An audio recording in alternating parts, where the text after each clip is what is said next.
Quais são os colaterais esperados que a Deca pode trazer? Eu acho uma coisa legal da Deca, a gente pode falar assim,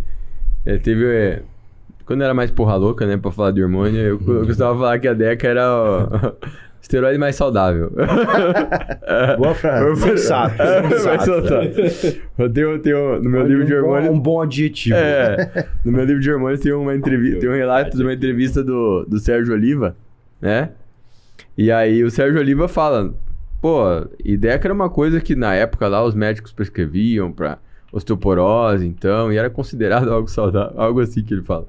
Então, a Deca é um esteroide que não tem muito colateral agressivo, pelo menos não no curto prazo, a gente não pode falar que é inofensivo, né? Que ideia é demais. Porque, primeiro, ela não é hepatotóxica, então isso é um ponto positivo, né? Bom. Não é tóxica ao fígado. Falar sobre isso, Você pode usar cronicamente sem se preocupar com o fígado, basicamente, se estiver usando Deca. Interessante. Ela não é agressiva ao perfil lipídico, isso é um outro ponto positivo, né? Que a gente sabe HDL. que um dos problemas do uso de esteroide cronicamente é que eles causam alterações no perfil lipídico desfavoráveis, aterogênicas, né? Aumentando o LDL, o colesterol ruim, reduzindo o HDL, que é o colesterol bom. E a Deca, ela parece ter uma influência negativa no HDL, mas parece ser mais leve que a Testo, né? Uhum. Então ela parece ser menos aterogênica, né? Então menos alteração. E assim, você tem os colaterais androgênicos, né? Normais, acne, queda de cabelo, tem esses efeitos. Mas normalmente isso daí a gente fala, isso é tranquilo, essa parte, né? Se tem muita gente que tolera esses efeitos estéticos, né? Tem cara que vai cair o cabelo não vai ligar muito, vai se importar tanto, né? No meu caso. Então, tem gente que vai ficar muito preocupada. Mas esses efeitos androgênicos, no geral, eles não causam dano à saúde, né? De forma geral. Agora, então, por isso, comparado a outros esteroides, eu considero que ela não é um esteroide muito agressivo à saúde, pelo menos no uso de curto prazo, né? Nesse ponto aí, isso é uma grande vantagem da Deca, né? Às vezes eu penso assim, se eu fosse fazer off-season hoje, se eu fosse um bodybuilder, vou fazer off-season, eu iria usar só Deca e Testo. Só assim, você não colocaria um Dianabol? Eu falei, cara, eu sei que o Dianabol vai dar um up a mais, o Hemogenin também, mas vai afetar mais a minha saúde, vai afetar mais meu perfil lipídico, vai gerar um estresse hepático, eu não preciso. Eu posso simplesmente aumentar um pouco mais a Deca e a Testo, em vez de usar um oral assim. Então, por isso que eu gosto bastante da Deca, assim, porque ela tem um potencial anabólico muito grande, semelhante a Testo, e a carga de colateral dela é menos agressiva que outros colaterais, né? Que outros esteroides, né? E um colateral que o pessoal atribui bastante à Deca, a tetinha. Então, e aí? Eu particularmente nunca tive, né? Ela tem a fama de aumentar a prolactina. O André pode falar um pouco disso aí. Mas realmente tem gente que tem relato de o mamilo ficar inchado. O gorila é um cara que ele passa próximo de... o gorila é um cara que ele realmente fala, eu não posso tomar Deca, que não toma Deca nem a pau, assim, porque tomou um pouquinho e já sai. Mamilo? Já deixa eu tenho com trembo isso. Trembo? Eu tinha. Minha prolactina também, né? Até da própria... Duas vezes que eu tomei, o catrembo, o mamilo inchou. A própria atividade ali mais progestagênica pode... Tipo assim, tem duas coisas. A gente tem que pensar. Tem o tecido muscular em cima dele. Posso desenvolver glândula mamária, que é tecido fibroglandular, que a gente chama. Só que vocês já pegaram carne, alguma coisa assim, mesmo de animal. Você vê, cara, tem um tecido entremeado, tem gordura também. Sim. Entendeu? Se vocês colocarem no YouTube pra ver, cirurgia de ginecomastia, vocês vão ver. Não gordura. sai uma coisa ali bonitinha, vem um tecido fibroso, entremeado com gordura e tudo mais, né? Então, assim, muitas vezes o que acontece? Além disso, eu tenho o quê? Uma pele em cima, que é a pele do mamilo. Entre o mamilo, o tecido adiposo e o fibroso, eu tenho também um espaço virtual. Então, assim, a prolactina pode favorecer um pouco isso e as progesteronas, a progestina, né, no geral, pode aumentar o que a gente chama de edema periareolar, que é uma presença maior de água debaixo ali do mamilo. Aí dá o quê? Aquele termo que a gente usa, puff nipples. Puff nipples é o quê? Uma coisa é a ginecomastia, que pode acontecer. Sim. Geralmente tem que ter a presença de um pouco de estrogênio para desenvolver o tecido ali. Mas o puff nipples nem sempre é uma ginecomastia. Então muita gente sente isso às vezes. Dá que é o quê? inchada no mamilo. É aquela inchada. O mamilo fica mais protuso. Retido. Muitas mulheres têm... esquisito, né, cara? Muitas mulheres têm um padrão de mamilo assim também. Entendeu? Vocês devem ter reparado. Aquele mamilo protuso pra fora. E você vê que o problema do puff nipples é que, cara, às vezes ele dá perto do campeonato, tá ligado? E fica feio, né? E é O difícil, desenho às vezes, de você peitoral, resolver o problema. Tanto que você vê atleta pró com isso, entendeu? Às acontece? vezes você vê Sim. o cara competindo, só que assim, às vezes da distância ali do palco, o árbitro não vai perceber tanto. Mas já vi no Coleman, já vi em outros atletas profissionais. Isso, pô, como O que mamilo seu- inchadinho assim, ó. Como você que desencadeia isso daí? Hã? Como que te desencadeia essa parada aí? Cara, isso dá até por estresse às vezes. Você pode ver que até, por Caramba. exemplo, noites excessivas, mal dormidas, podem mudar toda a parte ligada assim à neurotransmissão.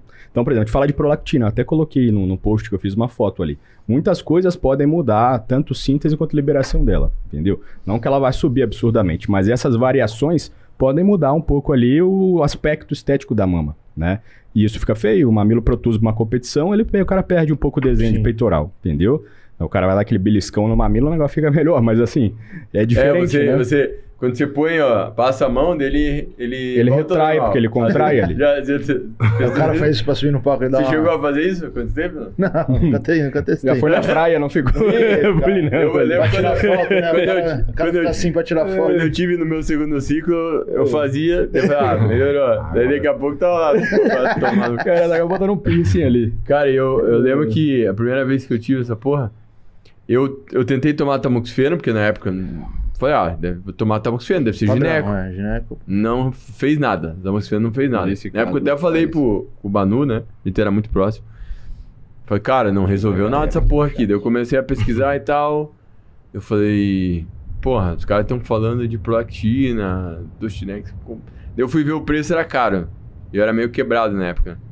Eu falei, não, acho que vai, vamos ver. Daí eu esperei, daí um dia eu tava com a minha, na época, minha ex-namorada, né?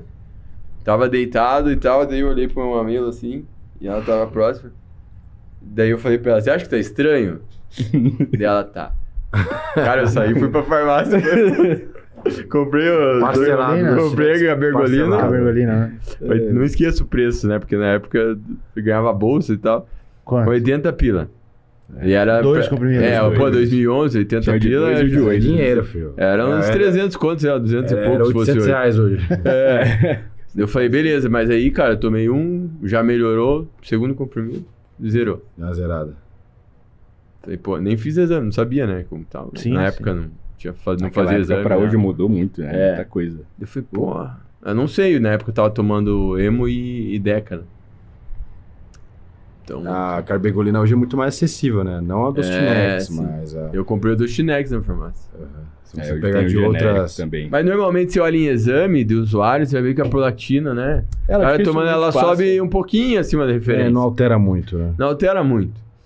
É algo um pouco estranho, né? Porque normalmente prolactina alta pra valer, o André pode falar aí. Prolactina alta, vocês não têm ideia que prolactina alta. Se você rodar num ambulatório assim, cara, paciente com micro e principalmente macroprolactinoma, que é um tumorzinho produtor de prolactina, cara, eu vi uma prolactina uma vez de 15 mil, pra você ter uma ideia. Caralho, mano. 15 mil. E aí, o que isso dá 15 mil. no corpo da pessoa? O exame não passa ali de 1.500, Aí 2.000. sim, Aí você nível pede eixo. diluição, vem, tumor, cara, hipofisário ali, grande, entendeu?